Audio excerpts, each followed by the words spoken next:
experience it. It's a magical place in the history of astronomy, and it's a beautiful place too, especially for planetary people who are not upset to see downtown Los Angeles rising out of the mist down there.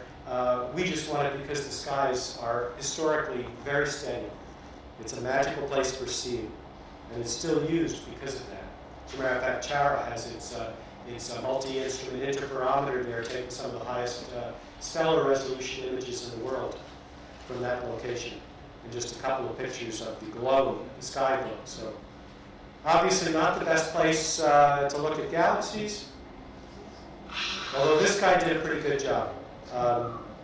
This, of course, is a reference to the famous image taken by Edwin Hubble's team and his word variable, written up here where he identified a Cepheid variable in the Andromeda Galaxy, and pretty much proved in a moment that we are not the only eye in the sky. This was my first look at the 60-inch dome. 60-inch saw first light in 1908. This is a look at the monastery. I stayed at the monastery. That's where astronomers have stayed over time. Everybody stayed there, from Hubble, of course, George Ellery Hale.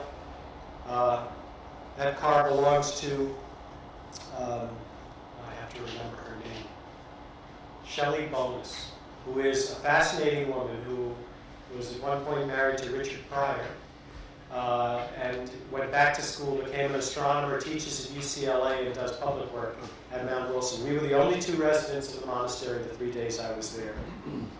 This is night and day, or day and night. Day is on the right, night is on the left. Those who were up at all night slept on the night side. Those who were up during the day slept on the day side.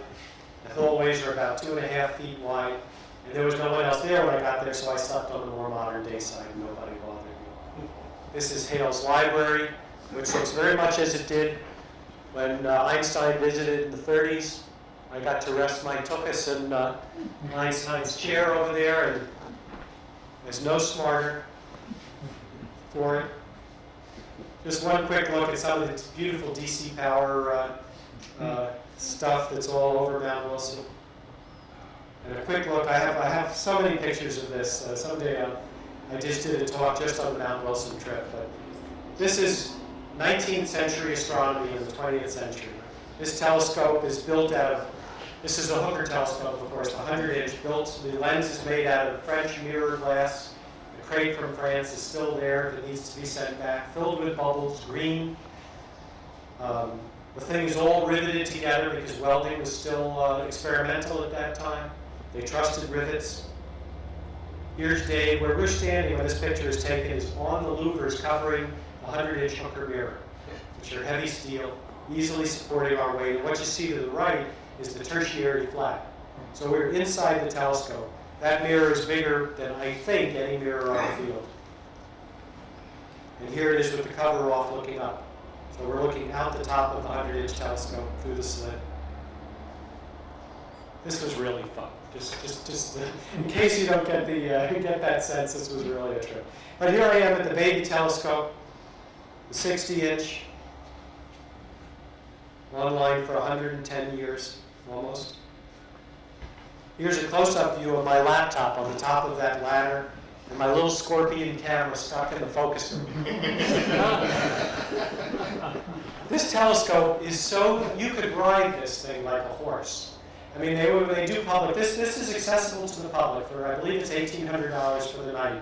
A group can rent this telescope and see deep sky stuff. And this is a planetary nebula buster. If you love planetary nebulas, Campbell's hydrogen star in this is a mind-blowing experience. A star with a red shell around it that you could, it's just the most gorgeous thing. You see the spirographic structure, the Cat's Eye Nebula, it's just great. But people come and they're afraid to like lean against it. You know, they're on that thing and they say, you can sit on the bloody thing. I mean, it is so solidly mounted. It'll take your weight and probably 6 people's weight riding on it. Dave is opening the slit here. I'm not sure of how these things work electrically, but these are original Edison light bulbs. Original, they've been there since the beginning. Mount Wilson has one of the largest collections of Edison light bulbs around. And they're always loaning them out for demonstrations. Here are the 60-inch, open and ready to work. How's that for a big telescope for a little camera? And of course pointed at Jupiter, which was my target for 3 days. I was there for 3 nights. The scene did not cooperate. It was not so good. I spent 2 nights on this 16-inch meet. It was, from an imaging standpoint, a frustrating 3 days, but really some of the most magical experiences I've had in astronomy. Just a couple of quick historical pictures to give you a sense of the time and place. Here's Andrew Carnegie. Einstein in a famous picture visiting. He only visited once. Here's Einstein on top of a 150-foot tower. The only way up on this thing is in a bucket. I didn't go up. I mean, I don't know how he did this. This dome at the top of the 150-foot solar tower is not motorized. So the scientist has to go up there twice a day to move it. And Einstein in the solar lab, which looks just the same today, except that it has some 1960s computer equipment, vintage computer equipment. And Edwin Hubble. And a little bit of the sad story behind this is this beautiful observatory, which is so 19th century in its look. A handful of years later, it was supplanted by the 200-inch mirror on Mount Palomar, which is a full 20th century instrument, welded, streamlined, all the beauty of Art Deco. And of course, Edwin Hubble took his pipe and went over there and did the rest of his work over there. And Mount Wilson has been struggling for money ever since. This is the one image that I put together so far for my night. In case you're wondering what you can do on poor seeing with a 60-inch telescope. This is what I got. And this is from my backyard with my 10-inch. A couple of images from the recent apparition before the return of the North Equatorial Belt, which I unfortunately have not been able to see. And unfortunately, the contrast is a little too heavy there, but it gives you a sense that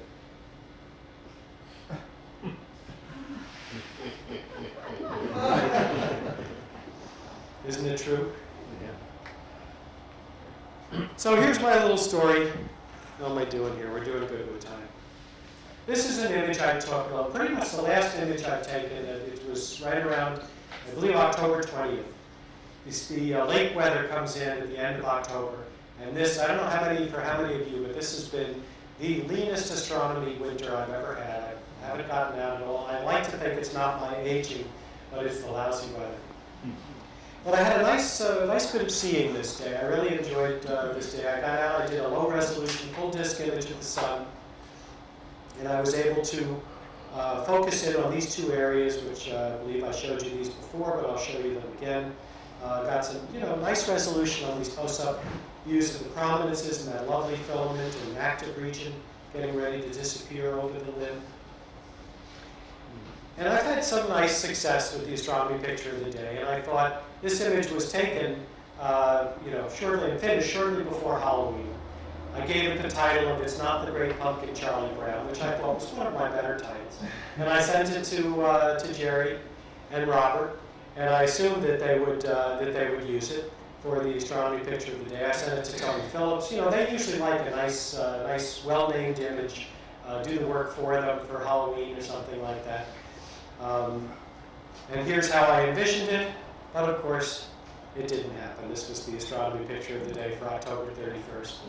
So I was a little disappointed, but what are you going to do? I mean, it's there's so many wonderful images being made every day. But I have a guy who follows my work, this guy, Jason Major, who saw the image on my website and posted it here with the title. And he sent it to Phil Plait, who many of you know writes the Bad Astronomy blog, which was picked up by Discover magazine and is now a very well-read blog. So he wrote it and said this really nice little thing that would take something pretty freaking cool to surprise me, and this was it. And from there it was picked up by Wired magazine, which did an interview with me at night and posted it. And Huffington Post picked it up. an NPR reporter called and saw it on the Huffington Post and did an interview with me. He's already starting to become, you know, a joke at this point. AOL did a story on it. It had a nice run through Europe. It was in a dozen major newspapers in Europe, including the Daily Mail, La Repubblica in Italy, which is the largest daily newspaper in Italy, and some newspapers whose name I can't read. So the story with this is that I spent a week of my life following this thing. I sold some pictures. I followed the blogs.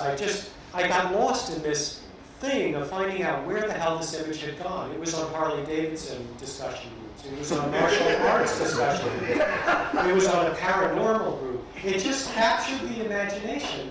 And I really was trying to get my mind about what this, you know, what's with this image. I mean, how many images of the sun, like an orange tennis ball, have you seen? I mean, there are a lot of them. And you know, this is a nice one, but it's not, you know, we know how many there are. The discussions, I mean, there are 500 comments on the Huffington Post. Some of them very complimentary. Others are like, anybody, any monkey with a Hydrogen Alpha telescope can, you know, do the same thing. The Daily Mail was, this guy's got a 14-inch telescope. That's not an amateur image. In the interview, the telescope is 14 inches long. It's not 14 inches wide. So it's, but it ended with a really nice post on MSNBC blog, and I had an interview on the Today Show. So that was very cool. And if you want, I didn't bore you with that, but if you want to see my however long it is, 90-second interview on the Today Show, it's on my website at the bottom of this image. You can see it. It's kind of cool. The reporter is gorgeous. They make them up really nice, and then they call you and do a Skype interview with you, and you're sitting there in your office, you know, poorly lit, no makeup. I look like hell. But she really did a nice job. So here's the summary of this thing. What did it do? I had back to my website from people who clicked on the link to find out more about the guy who took this picture, 250,000 page views in a week. Wow. 65,000 unique visits from 150 countries, everywhere except Equatorial Africa and one country in South America that I don't. Some of the little bit of a look of where it came from, mostly from MSNBC and the Huffington Post. This is just fast. This is all Google Analytics. If you guys have websites and don't have a Google Analytics tool in there, put it on. You'll never get work done again. But I spent a week trying to get my mind around what the hell this was about. And I finally decided this is what it's about. Does everybody know what DIY is? Do it yourself. Yeah. Young people know this. It's like, it's all about the fact that somebody did this themselves. And that is so much about what all of us are about. We are a DIY community.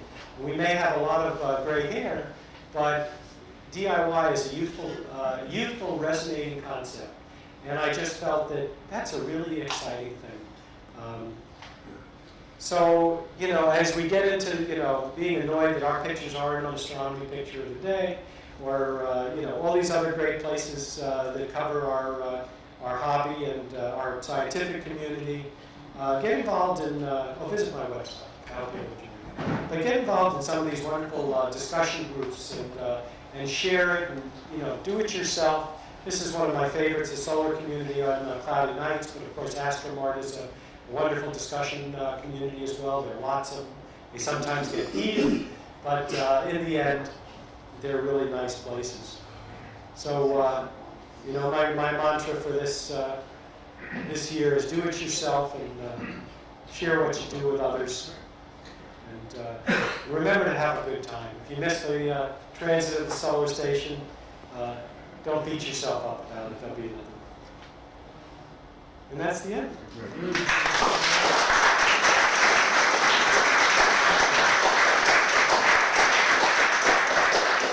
So actually, it's almost quarter after. So if anybody's got any questions or anything they want to know more about. Before you mentioned about Cambridge Saturn, you know, why bother? It just kind of, you know, I feel that way too. Just yesterday, I got an email from one of the big investigators, Sanchez Bodega, who's the big Saturn investigator, sent me a copy of an article in Nature that he's just submitted. 20 amateurs are listed in there who helped with the Saturn observation, which I couldn't believe. Yeah. But no, it was just... Well, it's totally between you and Chris Coe and Anthony Wesley, who are really, dedicated observers. But there were a bunch of other guys too. I mean, it was just Paul Manson, some of the guys. Yeah. There's a lot of wonderful dedicated amateurs who don't have the best equipment, but they're out there all the time doing this work and finding stuff. Yeah. And so it is worthwhile. I mean, it's even the spacecraft up there, they don't catch every moment either. Yeah, no, it's totally true. Well, it's really an honor to have you here. Really, It's an honor. thrilled to. I really like the way you present the sun, though. That is just Thank you. primo. I don't have a knife, but here you go. This is for me. That's for you. Take a look inside. You ought to be floored. Oh, wow, it's one of, oh, that's so wonderful. That's, The 68. from, what's his name? From Yeah. Chris. Yeah, they sell this at Mount Wilson, and I thought of getting one, and I never did. I'm Oh, now touched. you have one. That is so exciting. What a beautiful gift. I'm really touched. That's great. I'm thrilled to have that. Let me put it back in. Yeah, okay, yes, please. Anybody else have anything they want to ask before we get on to the next one? Yes. Let's do this one first. Is your scope still for sale? I mean, like, or The 10-inch Mac, which one? the one you took from photo? None of those scopes, as far as I know, are for sale any longer in those current configurations, but, there are a lot of scopes that you can get. I mean, the 10-inch Mac is kind of an extraordinary design because it uses aspherical surfaces, so it has one of the smallest central obstructions possible at f/15, but there are other 10-inch Macs out there, and I'm using a Royce's Dahl Kirkham on the field. There are a couple of those around. I would try and get around, take a look at one of those, and decide what you think. Astrophysics, Roland makes a series of scopes, and then he often doesn't make them again. I was fortunate to be able to get in, as a few of us were, to get them before there were waiting lists, or at least the waiting lists weren't so long.